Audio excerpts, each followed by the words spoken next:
Iran के सर्वोच्च नेता आयतुल्लाह अली खमेनेई ने गुरुवार को पहली बार सार्वजनिक रूप से बयान दिया। खमेनेई की ओर से साफ साफ कहा जा रहा है कि ईरान के खिलाफ अगर किसी भी तरह की गतिविधि होती है तो इस बार करारा जवाब मिलेगा। दावा किया है कि उनकी देश ने इजराइल पर जीत दर्ज की है और अमेरिका को भी करारा जवाब दिया है। तो मध्य पूर्व में जो बड़ा तनाव था वो खत्म हो गया है, सीज फायर हो चुका है। लेकिन इस बीच अमेरिका के पूर्व राष्ट्रीय सलाहकार को ऐसा लगता है कि दरअसल इस इलाके में नॉर्थ कोरिया और ईरान के बीच जो नया गठजोड़ खड़ा हो रहा है, ऐसे में एक दूसरा वैश्विक संकट खड़ा हो सकता है। क्योंकि जिस तरह की जानकारियां थी, नॉर्थ कोरिया ने न सिर्फ अमेरिकी हमले की निंदा की थी, बल्कि ये भी कहा जा रहा था कि वो ईरान को मदद कर सकता है, जरूरत पड़ने पर वो मदद आर्थिक भी होगी और सैन्य भी होगी। ऐसी स्थिति में क्या एक दूसरा संकट खड़ा हो रहा है, खासकर ईरान और नॉर्थ कोरिया के बढ़ते गठजोड़ को लेकर के, इस रिपोर्ट के जरिए समझिए।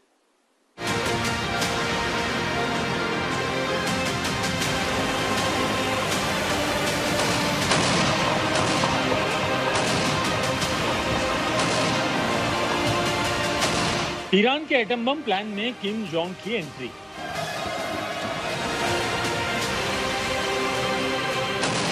ईरान के 400 किलो यूरेनियम की लोकेशन ट्रेस। किम जोंग की मदद से एटम बम बनाएगा ईरान। क्या नॉर्थ कोरिया पहुंच गया ईरान का यूरेनियम?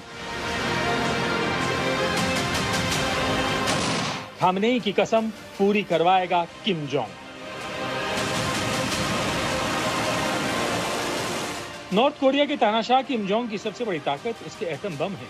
वही एटम बम जिसके दम पर किम जोंग खुल्लम खुल्ला अमेरिका को धमकाने से पीछे नहीं हटते। तमाम प्रतिबंधों के बावजूद 2006 में नॉर्थ कोरिया ने परमाणु परीक्षण किया। अब अमेरिका के पूर्व एनएसए जॉन बोल्टन ने किम जोंग के एटमी प्लान को लेकर सनसनीखेज दावा किया है। दावा नंबर 1, ईरान के एटम बम वाले प्लान में किम जोंग का अहम रोल। दावा नंबर 2, गुपचुप तरीके से ईरान की मदद कर रहा है नॉर्थ कोरिया। दावा नंबर 3, नॉर्थ कोरिया में ईरान के परमाणु प्रोग्राम का एक हिस्सा मौजूद है। दावा नंबर 4, नॉर्थ कोरिया में भी ईरान का अंडरग्राउंड परमाणु सेंटर है। एक इंटरव्यू के दौरान जॉन बोल्टन ने ईरान के परमाणु प्रोग्राम को लेकर कहा, मुझे सबसे बड़ी चिंता यह है कि ईरान के परमाणु कार्यक्रम के कुछ हिस्से उत्तर कोरिया के एक पहाड़ के नीचे स्थित हैं। जॉन बोल्टन का दावा यही है कि नॉर्थ कोरिया के अंदर भी ईरान के परमाणु प्रोग्राम का एक हिस्सा मौजूद है, यानी आज नहीं तो कल ईरान एटम बम बना सकता है। वहीं दूसरी तरफ एंजेलो स्टेट यूनिवर्सिटी में प्रोफेसर ब्रूस बेक्टोल मानते हैं कि ईरान के परमाणु प्रोग्राम के पीछे नॉर्थ कोरिया का बड़ा हाथ है। As were the Iranians. So they were working on that with the Iranians. They also provide some of the raw uranium that the Iranians need, and very, very importantly, North Koreans like to dig, John. They love tunnels. The North Koreans have built almost all of the underground nuclear facilities where they got to run those centrifuges to process that uranium and make it highly enriched so they can weaponize it. Almost all of those underground facilities were constructed by the North Koreans for the Iranians. Bruce Bechtol एक विशेषज्ञ हैं और north Korea पर कई किताबें लिख चुके हैं। ब्रूस बेक्टोल की माने तो ईरान को यूरेनियम की सप्लाई नॉर्थ कोरिया से हुई। यही नहीं, ईरान के 3 अंडरग्राउंड परमाणु सेंटर फोर्डो, नतांज और इफ्साहान को बनाने में नॉर्थ कोरिया ने पूरी मदद की। अब नॉर्थ कोरिया की पूरी कोशिश है कि ईरान जल्द से जल्द परमाणु बम बनाने में कामयाब हो। बड़ी बात यह है कि साल 2003 में नॉर्थ कोरिया परमाणु अप्रसार संधि से बाहर आया और 2006 में पहला परमाणु परीक्षण किया। ठीक ऐसे ही ईरान ने परमाणु अप्रसार संधि से बाहर निकलने के संकेत दे दिए हैं, यानी एटम बम बनाने की अपनी कसम पर खामनेई कायम है। जबकि युद्ध विराम के बाद भी अमेरिकी राष्ट्रपति डोनाल्ड ट्रंप दावा कर रहे हैं कि ईरान को एटम बम नहीं बनाने देंगे। The last thing they want to do is enrich anything right now. They want to recover. And we won't let that happen. Number one, militarily we won't. I think we'll end up having somewhat of a relationship with Iran. I see it. Look, I've had a relationship over the last 4 days. They agreed to the ceasefire. And it was a very equal agreement. They both said, that's enough. They both said it. क्या Iran को atom bomb बनाने से रोक पाएंगे Trump? क्या Kim Jong का खुफिया plan कामयाब होगा? कैसे इजराइल का तनाव किम जोंग ने बढ़ा दिया? खामनेई किम की जोड़ी ट्रंप नेतन्याहू पर पड़ेगी भारी।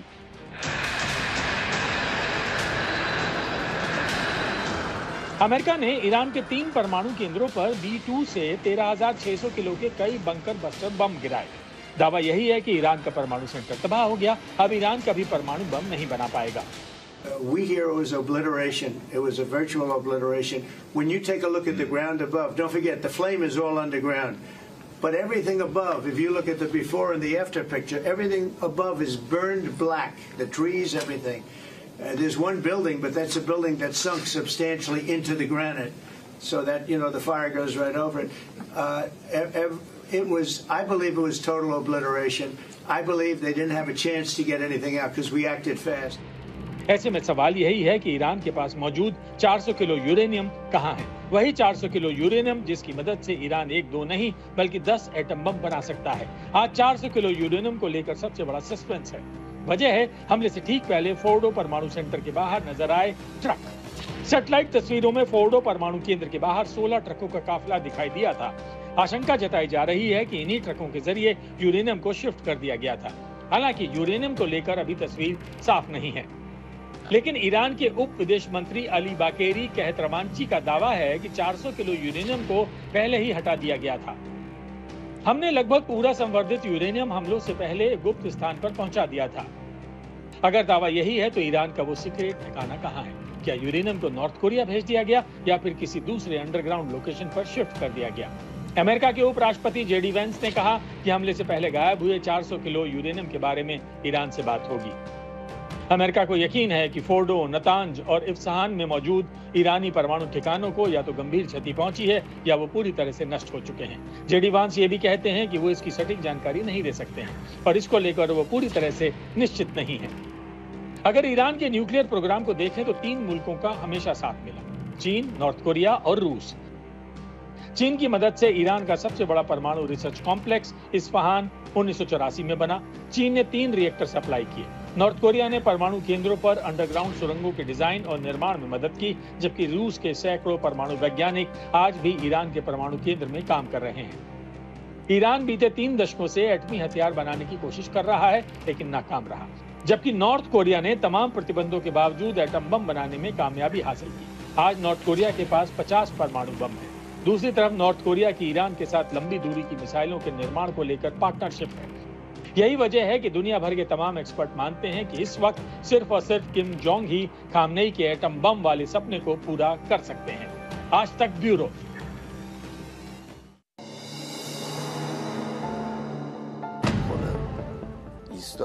सीज फायर के 52 घंटे बाद खामेनेई का नया वीडियो रिलीज।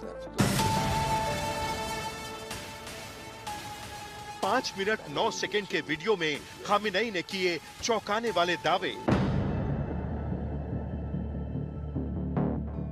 सीक्रेट बंकर से बोले खामेनेई, अमेरिका और इजराइल पर फतेह का ऐलान। खामेनेई का दावा, अमेरिका बीच में ना आता तो इजराइल को तबाह कर देते।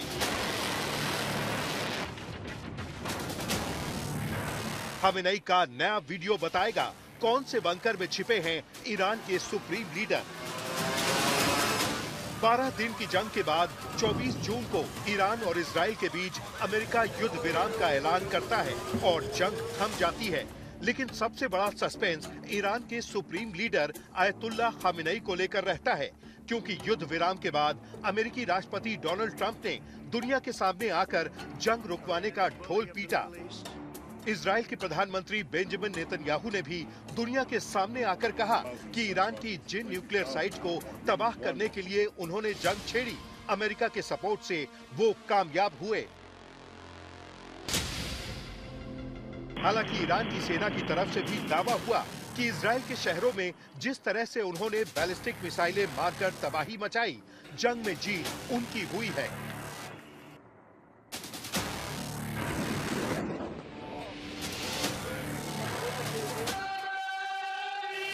ईरान की सड़कों पर जनता जश्न मनाते हुए दिखती है, हाथों में खामेनेई के पोस्टर लिए हुए दिखती है। लेकिन बड़ा सवाल ये उठता है कि जब सीज फायर हो गया तो खामेनेई कहाँ हैं? क्योंकि जंग के बीच में सिर्फ एक मर्तबा यानी 18 जून को खामेनेई का वीडियो सामने आया था और उसके बाद खामेनेई गायब हो गए। 24 जून को सीज फायर भी हो गया, लेकिन खामेनेई का कोई वीडियो नहीं आया। ऐसे में इंटरनेशनल मीडिया में खामेनेई को लेकर जबरदस्त चर्चा शुरू होती है। न्यूयॉर्क टाइम्स लिखता है, ईरान के सर्वोच्च नेता आयतुल्लाह अली खामेनेई को बीते एक सप्ताह से न तो सार्वजनिक रूप से देखा गया और न ही उनसे कोई बात हुई है। ईरान इजराइल के बीच युद्ध विराम के बावजूद खामेनेई अब तक सामने नहीं आए हैं। अब सवाल ये उठा कि क्या ईरानी सुप्रीम लीडर सुरक्षित है? न्यूयॉर्क टाइम्स की रिपोर्ट के अनुसार यही सवाल ईरान के सरकारी टेलीविजन पर खामेनेई के कार्यालय के एक अधिकारी से पूछा जाता है। टीवी होस्ट ने अधिकारी से कहा, लोग सर्वोच्च नेता के बारे में बहुत चिंतित हैं। क्या आप हमें बता सकते हैं कि वो कैसे हैं? खामेनेई के आर्काइव अफसर मेहदी फजाइली ने इसका सीधा जवाब नहीं दिया। उन्होंने कहा कि हम सभी को प्रार्थना करनी चाहिए। सर्वोच्च नेता की सुरक्षा के लिए जिम्मेदार लोग अपना काम अच्छी तरह से कर रहे हैं। सुप्रीम लीडर खामेनेई की गैर मौजूदगी ने ईरानी लोगों को भी हैरान और बेचैन किया। सरकारी अधिकारी इस बारे में टाल मटोल करते रहे हैं कि क्या उन्होंने हाल के दिनों में खामेनेई से मुलाकात की है या उनसे बात की है। उनकी चुप्पी ने अटकलों की झड़ी लगा दी है कि क्या हाल के फैसलों में खामेनेई शामिल रहे हैं, क्या वो अभी भी देश की निगरानी कर रहे हैं, क्या वो घायल हैं, बीमार हैं या जिंदा भी हैं। ईरान के अखबारों में भी खामेनेई की गैर मौजूदगी सुर्खियों में आ गई। खानमैन नाम के ईरानी न्यूज़पेपर के एडिटर मोहसिन खलीफे ने कहा कि अगर खामिनेई मर जाते तो उनका अंतिम संस्कार सबसे शानदार और ऐतिहासिक होता। खामिनेई को लेकर डर इस बात से भी छाया क्योंकि नेतन्याहू ने कहा कि खामिनेई की अगर हत्या हो जाती है तो युद्ध भड़केगा नहीं बल्कि खत्म हो जाएगा। It's not going to escalate the conflict, it's going to end the conflict. We've had half a century of conflict spread by this regime. ऐसे में सबके जहन में सवाल आया कि कहीं ऐसा तो नहीं कि खामिनेई जिंदा ही नहीं बचे हैं। और फिर सीजफायर के 52 घंटे बाद खामिनेई का 5 मिनट 9 सेकंड का वीडियो रिलीज होता है और खामिनेई सीधे अमेरिका और इजराइल को धमकी देते हुए नजर आते हैं।